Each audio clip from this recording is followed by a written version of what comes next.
Hello guys, magandang araw po sa inyo. Ibablog ko naman po ngayon na yung tamang pagre-repat ng silum abot sa kanyang baby silum hanggang sa paglaki niya. Tayo po.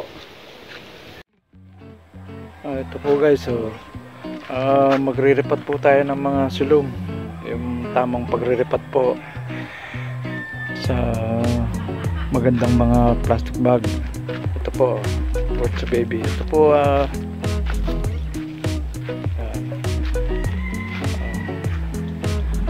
po yung aking mga mother silum na na kung nakapanood po kayo ng aking vlog, ayan po yung mga una at mga pangalawang mga video na sa vlog. Ayan po yung mga mother. Ito po. Ayan po yung mga kinukunan ko ng mga baby silum. Ito po ay yung mga baby silum na ating galing po siya sa mother. Ayan po after 3 weeks or 1 month pwede na po natin siyang ikat para gawing mother. Ayan po, ayan. Ito po, ayan. Ito po, ito na po yung after 1 month na nakat nyo galing sa baby silum. Ito na po siya. Nasa okay, yan. Malaki na po siya. More than 1 feet na po siya. 1 month ato. Ayan o. Mga iriripat po natin siya sa medyo malaking plastic bag. Ito, yan itong bag naman na to ay ang size po ng bag nito ay 6 by 8 to. Ngayon ililipat po natin siya sa medyo malaking bag. Ayan po. Ito po preparation ng kanyang soil. Ito po, ayan ayan po yung kokopit at saka ipa. Ayan po. Okay po.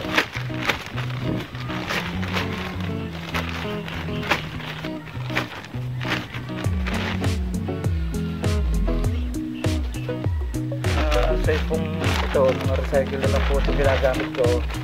Dati na po siyang pinagtamnan. Pwede po naman sa malalaki. Ito, malang size. Ang size po niya ay 10 by 12 po. Ito po. Nalipat po natin siya rito. Ito. Sa pinanggalingan po naman niya ito. Ay, ganito lang po ang tamang pagre-repat. Huwag nyo na po siyang aalsa na. Ayan, alsin nyo lang po siya sa plastic, no? Tabi ng plastic, yan. Ganito lang po. Ayan. Kaya lagyan nyo lang po ng lupa ilalim. Ayan, ito.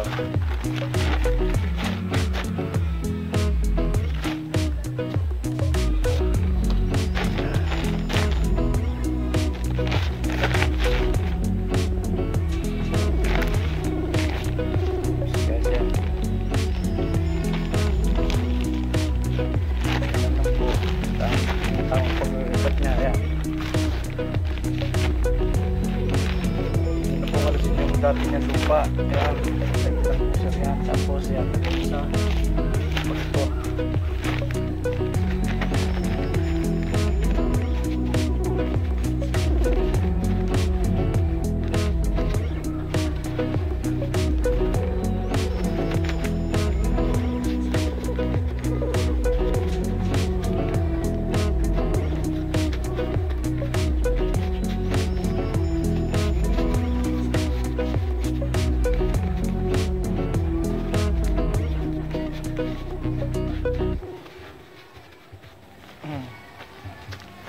Ayan guys, so ganyan lang po. Nasa malaking bag na po siya. So, ito naman sa lumaki na po siya. Hanggang kung pambenta po, pwede niyo pong hanggang sa lumaki na po siya ng mga 2 feet hanggang 3 feet. Ayan. Ganun lang po siya. Sa preparation po ng lupa ng mga ipa at kusot, kung gusto po ninyo, samahan nyo na rin po siya ng konting urea or complete. Yung lupa nyo ihalo nyo po, konti lang po siya. Kung sa marami po kayong pagtatanaman, yung siguro kahit mga yung ganito pong karaming lupa na, kasi ito po ay isang sakong ipa at saka kusot. Hinahaluan ko po siya ng ito, kita nyo po, konting ayan, may abono na po siya. Hinahaluan po siya ng complete at saka urea.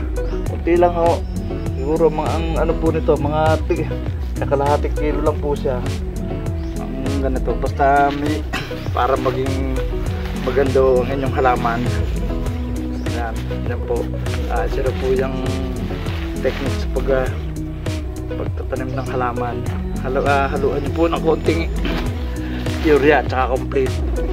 Yan, ito po, marami po tayong nire-repat. Ito po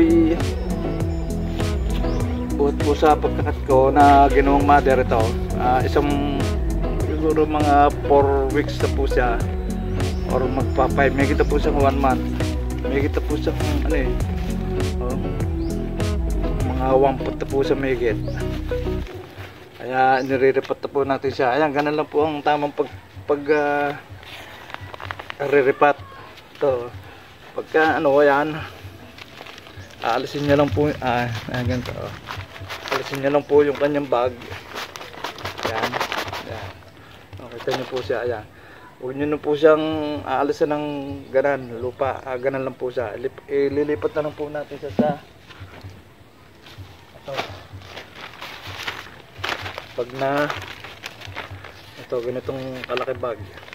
Kita nyo po yung pinanggalingan niya. Maliit lang po. Tapos itong yung kanyang paglilipatan ay malaki. Yan po. Ako sa mga pang-indoor nyo po naman, yung kung malaki na po ang inyong ripat, sa malaking paso nyo na lang po ilipat para naman ho maging maganda at saka malusugin yung halaman. Ganun din po, lagyan nyo ng ihalo nyo po sa konting abono at saka urea sa lupa ninyo. Yan. Ito po.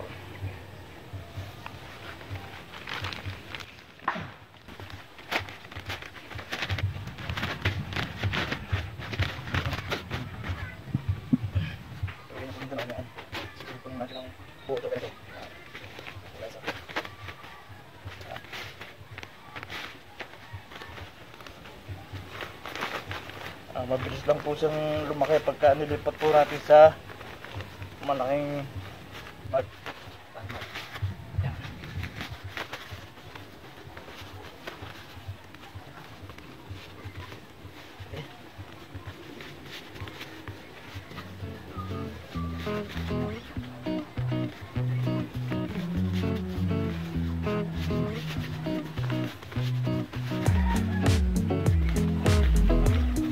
guys, po, sige na.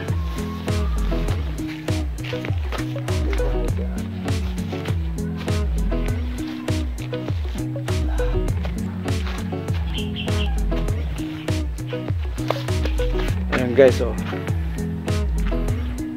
pagka ripat po natin ang ganan, ilagay lang po sa isang nursery, yung hindi ganong nainitan. Ayan po. Marami po tayong iriripat. Pinakikita ko lang po sa inyo ang magandang, ang tamang pagriripat ng halamang silum, halaman silum. Ayan po. Okay. Mabilis na po siyang lalaki, siguro mga 1 month, mga magaan po siya, mga 2 feet na po yan. Basta ganda lang po ang alaga. Marami po tayo riripat. Ayan guys, isinare ko po sa inyo yung aking pag-re-repat ng mga silong. Ganun po ang mga tamang pagre-repat ng silong para naman po lumada at mabilis lumaki ang ating mga halaman. Ganun din po yun sa mga halaman. Kung kayo po may mga katanungan, mag-chat lang po kayo sa aking Facebook page sa Cinco Farm. At saka mag-comment po kayo sa aking channel, Menes the Menes. Sasagutin ko po ang inyong mga nais malaman. Huwag niyo pong kalimutang mag-subscribe para naman po ma-update kayo sa aking mga vlog. Salamat po.